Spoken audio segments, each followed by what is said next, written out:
আসসালামু আলাইকুম। প্রিয় আমার ষষ্ঠ শ্রেণীর শিক্ষার্থী মেয়েরা, তোমরা কেমন আছো?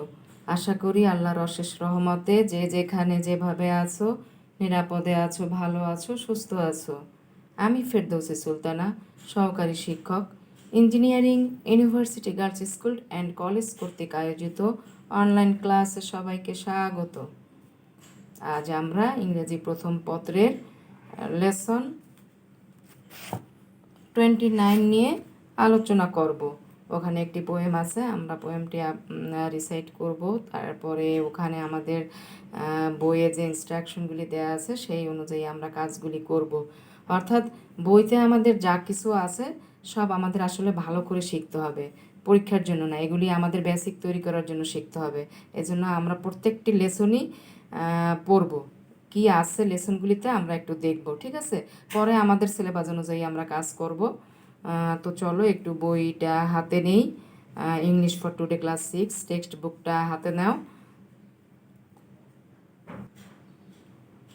দেখো আমরা ইংলিশ প্রথম পত্রের টপিক লেসন 29 নিয়ে আজকে আলোচনা করব। তো চলো সবাই বই হাতে নাও। ইংলিশ ফর টুডে ক্লাস 6 বই হাতে নাও এবং লেসন 29-এ চলে যাও। তো চলো আমরা লেসন 29-এ চলে যাই। লেসন 29 আন্দ্রে, অর্থাৎ আদ্রে, তাই না? আদ্রে। চলো আমরা দেখি এই এটি একটি পোয়েম। এই পোয়েম থেকে আমরা কি শিখতে পারবো। তো প্রথমেই আমাদের লেখা আছে সেটা, after completing the lesson students will be able to. পাঠটি শেষ করার পর শিক্ষার্থীরা সমর্থ হবে read aloud text with proper pronunciation, stress and intonation. শুদ্ধভাবে উচ্চারণ, শব্দের জোর প্রয়োগ এবং স্বরভঙ্গির ব্যবহার করে উচ্চস্বরে মূল পাঠসমূহ পড়তে পারবে। Read and understand written instructions. লিখিত নির্দেশনা পড়তেও বুঝতে পারবে। Understand and enjoy stories and poems. গল্প ও কবিতা বুঝতে এবং উপভোগ করতে পারবে। হ্যাঁ, দিস ইজ পোয়েম। তো এতে কি বলা হয়েছে আমরা দেখি। Read the following poem. নিচের কবিতাটি পড়ো, ঠিক আছে? দেখো নিচে একটা কবিতা দেয়া আছে, আমরা এখন কবিতাটি পড়ব। আর কবিতা পড়ার নিয়মগুলি তো জানোই। এখানে প্রপার প্রোনাউন্সিয়েশন, স্ট্রেস এবং ইন্টোনেশন মেনটেন করে কবিতা পড়তে হয়। তো চলো আমরা একটু চেষ্টা করি সেভাবে পড়ার জন্য। তো read the following poem. Andre, অর্থাৎ আদ্রে। তো লিখেছে কে দেখো, কবির নামটা একটু দেখো। কবির নামটা হবে উচ্চারণ গেন্ডলিন ব্রুকস। কে লিখেছে? গেন্ডলিন ব্রুকস। যদিও স্পেলিংটা GWENDOLYN, উচ্চারণটা হবে গেন্ডলিন ব্রুকস। গেন্ডলিন ব্রুকস। তো চলো আমরা একটু কবিতাটা পাঠ করি। কবিতাটা সুন্দর করে তোমরা একটু আমার সাথে সাথে ট্রাই করো। তা আমি পাঠ করছি, দেখো। I had a dream last night. I dreamed I had to pick a mother out. I had to choose a father too. At first, I wondered what to do. There were so many there. It seemed short and tall and thin and stout. ঠিক আছে? Thin and stout. তারপরে দেখি আমরা একটু তারপরের স্ট্যান্ডার্সে কি বলা হয়েছে। But just before I sprang awoke, I knew what parents I would take, and these surprised and made me glad. They were the ones I was always had. Do you understand? আমি আর একবার পড়ছি, দেখো। I had a dream last night. I dreamed I had to pick a mother out. I had to choose a father too. At first, I wondered what to do. There were so many there, it seemed, short and tall and thin and stout. But just before I sprang awake, I knew what parents I would take, and this surprised and made me glad. They were the ones I was always had. তো দেখো আমি ওখানে underline করেছি ভার্বগুলি নিচে underline করেছি, তোমরা একটু underline করে ফেলো। দেখো had dreamed, pick a mother out, এখানে যদিও পিক আউটটা হবে ওয়ার্ড, পিক আউট। তারপরে দেখো চুজের নিচে আন্ডারলাইন করো, ওয়ান্ডার্ডের নিচে আন্ডারলাইন করে ফেলো। ওয়ার সিমড, এখান থেকে কাজ আছে আমাদের। স্টাউট, শর্ট টল থিন তো জানোই, এগুলি করতে হবে না। স্টাউটের নিচে আন্ডারলাইন করো। Sprang awoke, knew, would. তারপর দেখো দিজের নিচে কবিতায় কিন্তু আন্ডারলাইন দেওয়া ছিল, গ্লাড, তারপর ওয়াজ। হ্যাঁ, তো দেখো এটার অর্থটা এরকম দ্বারা, দেখো কবিতার অর্থটা একটু আমরা জেনে নিই কি বলেছে। যে I had a dream last night, I dreamed, গতবার আমি, লাস্ট টাইম মানে গতবার, গতবার আমি একটি স্বপ্ন দেখেছিলাম, স্বপ্নে আমি দেখলাম I had to pick a mother out, একজন মাকে আমার খুঁজে নিতে হচ্ছিল। I had to choose a father too, একজন বাবাকেও পছন্দ করে নিতে হচ্ছিল। At first I wondered what to do, প্রথমে আমি ভাবলাম কি করব। There are so many there it seemed, মনে হলো সেখানে অনেক ছিলেন। Short and tall and thin and stout, খাটো, লম্বা এবং শুকনা ও মোটা। But just before I sprang awoke, কিন্তু ঠিক হঠাৎ ঘুম ভাঙার আগে, I knew what parents I would take, আমি বুঝলাম কোন বাবা মাকে আমি নেব। And this surprised and made me glad, এবং এটি আমাকে বিস্মিত ও আনন্দিত করলো। They were the ones I was always had, তারা ছিলেন সেই যারা সবসময় আমার ছিলেন। বুঝতে পেরেছ? তো চলো আমরা বইয়ে আমাদের কিছু কাজ করতে বলা হয়েছে, আমরা একটু দেখে নিই বইতে আমাদের কি কাজ করতে বলা হয়েছে। A1 দেখো, A1-এ কি বলেছে। A1, underline all the verbs in the above poem, তাই না? Underline all the verbs in the above poem. Now write down the present tense form of the verbs used in the past tense and the past tense form of those in the present tense. দেখো example দিয়ে দিছে। Present tense যেটা আছে have, past tense হবে had. Choose ওইভাবে লিখতে বলা হয়েছে। অর্থাৎ এখানে বলা হয়েছে যে যে ওয়ার্ডগুলি পাস্ট টেন্সে আছে সেটাকে প্রেজেন্ট করতে হবে, আর যেটা প্রেজেন্ট ফর্মে আছে সেটাকে পাস্ট ফর্মে করতে হবে।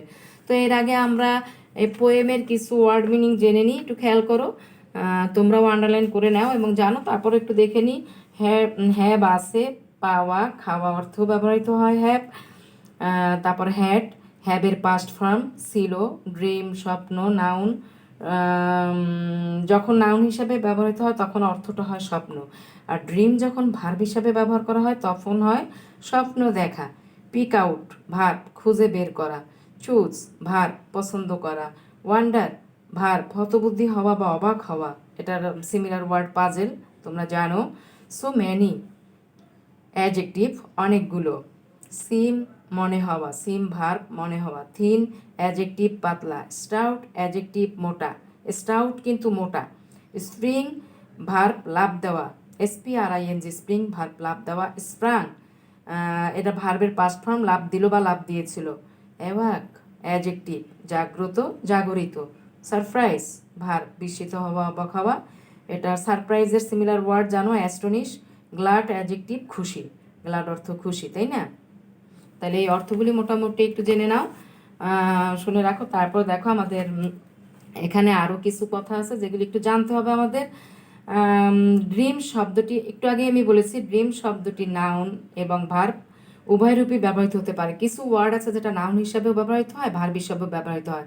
ইতিপূর্বে তোমরা বিভিন্ন সময়ে বিভিন্ন জায়গায় পড়েছো, তোমরা অবশ্যই জানো। নাউন হিসাবে ড্রিমের অর্থ হবে স্বপ্ন, আর ভার্ব হিসাবে যখন ব্যবহার করা হবে তখন স্বপ্ন দেখা। আর ড্রিমের পাস্ট টেন্স ও পাস্ট পার্টিসিপল ফর্ম হচ্ছে DREAMT, ড্রিম দুইটাই হয় কিন্তু, DREAMED ড্রিমড দুটোই হবে। তো ড্রিম ভার্বটির পর উপযুক্ত প্রিপোজিশন হিসাবে অফ অ্যাবাউট বসবে, কখনো টু বসে না। একটা জিনিস মনে রাখতে হবে তোমাদের, যে ড্রিম ভার্বের পরে কখনো টু প্রিপোজিশন বসে না, ঠিক আছে? একটু নোট করে রাখো, ড্রিম ভার্বের পরে প্রিপোজিশন হিসেবে অফ অ্যাবাউট বসে, কিন্তু কখনো টু বসবে না। ড্রিমের পরে অফ তারপরে অ্যাবাউট এই দুটো প্রিপোজিশন বসে, কিন্তু কখনো টু প্রিপোজিশন বসবে না, ঠিক আছে? তো চলো আমরা এখন আমাদের নির্ধারিত কাজে চলে যাই। যে underline all the verbs in the above poem. Now write down the present tense form of the verbs used in the past tense and the past tense form of those in the present tense.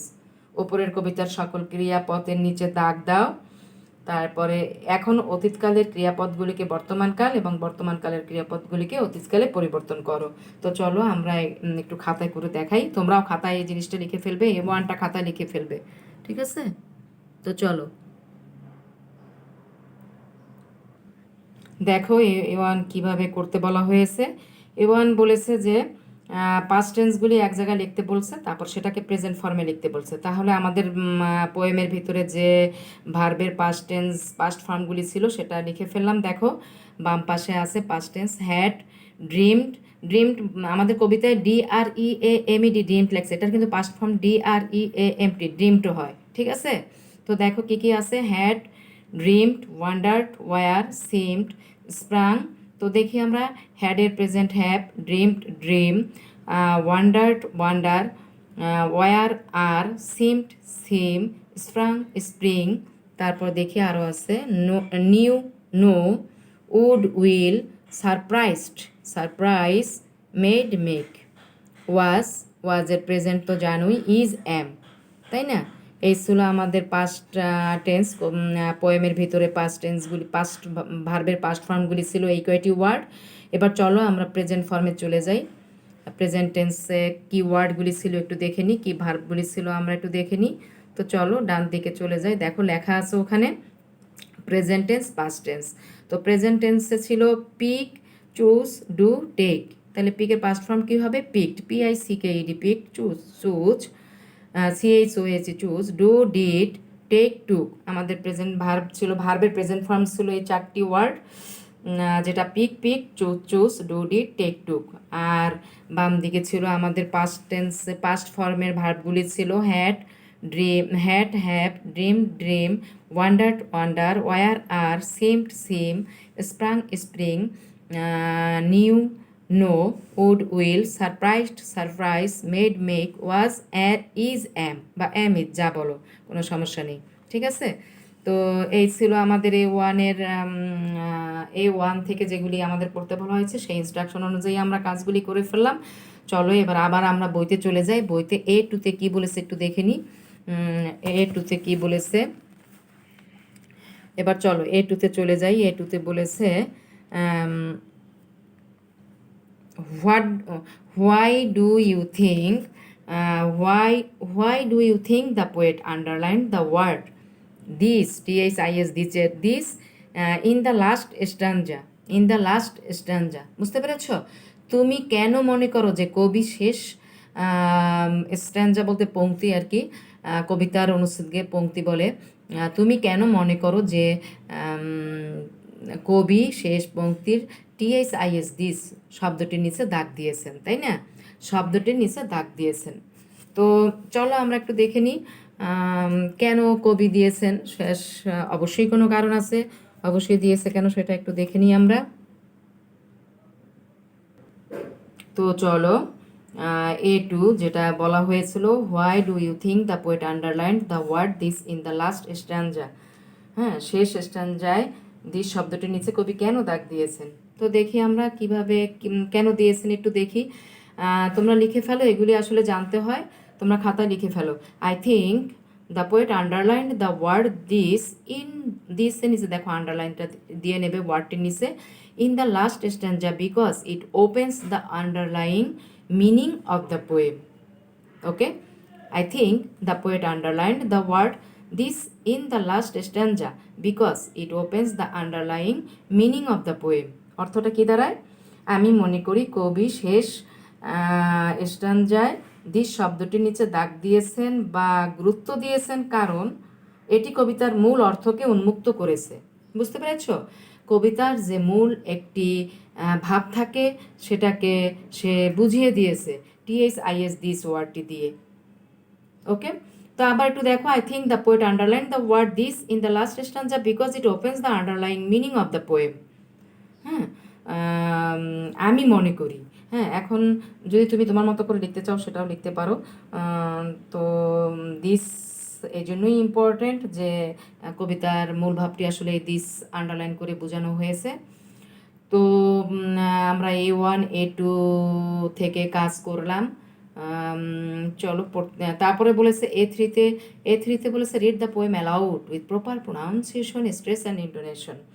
কবিতাটির সঠিক উচ্চারণ, চাপ ও স্বরভঙ্গিমা সহ জোরে পড়ো, যেটা আমরা আগেই একটু পড়ে নিয়েছি। হ্যাঁ, আগেই কবিতাটা আমরা একটু পড়ে নিয়েছিলাম। তো তোমরা এগুলি বাসায় বারবার প্র্যাকটিস করবে, কিন্তু তোমরা শোনো, যতবার পড়বে তত ভালো ইংরেজি দ্রুত বলতে পারবে। হ্যাঁ, বেশি বেশি করে সময় নষ্ট না করে ইংলিশ মুভি দেখতে পারো, ইংলিশ কার্টুন দেখতে পারো, যা দেখবে সবই ইংলিশে দেখবে, তখন দেখবা তুমি ইংলিশ পত্রিকা পড়বে। হ্যাঁ, তারপর তোমার বিভিন্ন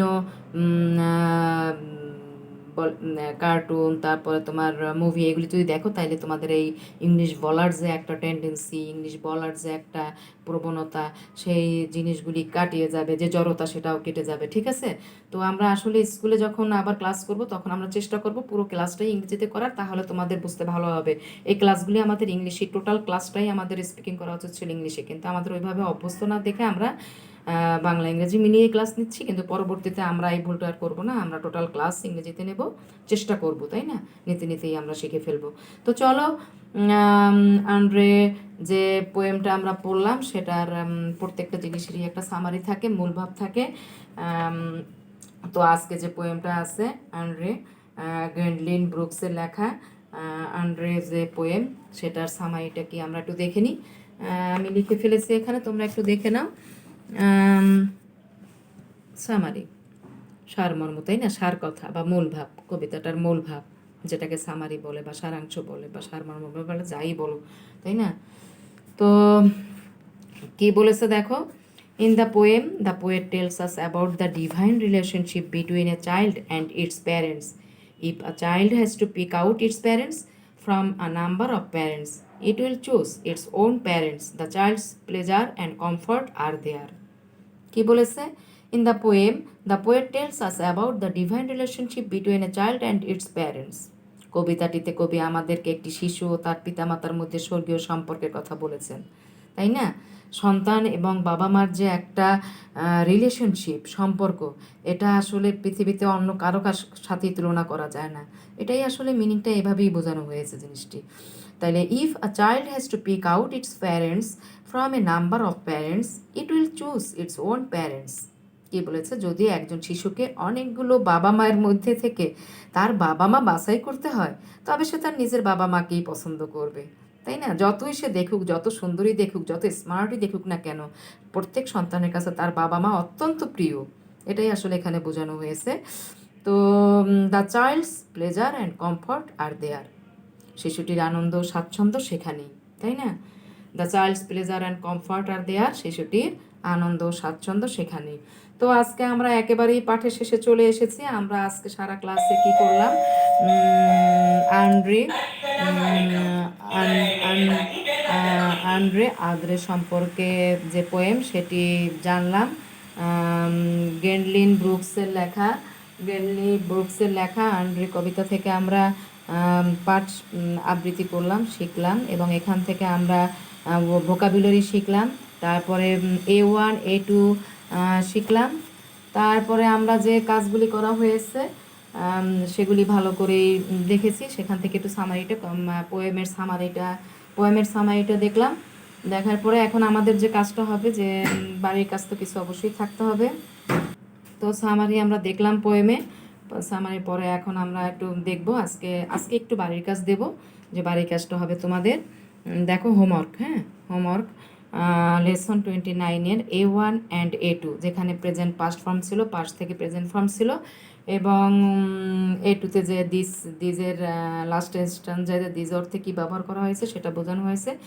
A1 এবং A2 তোমরা একটু বাড়ির কাজের খাতায় লিখবে, তারপরে পোয়েমটা ভালো করে শিখবে।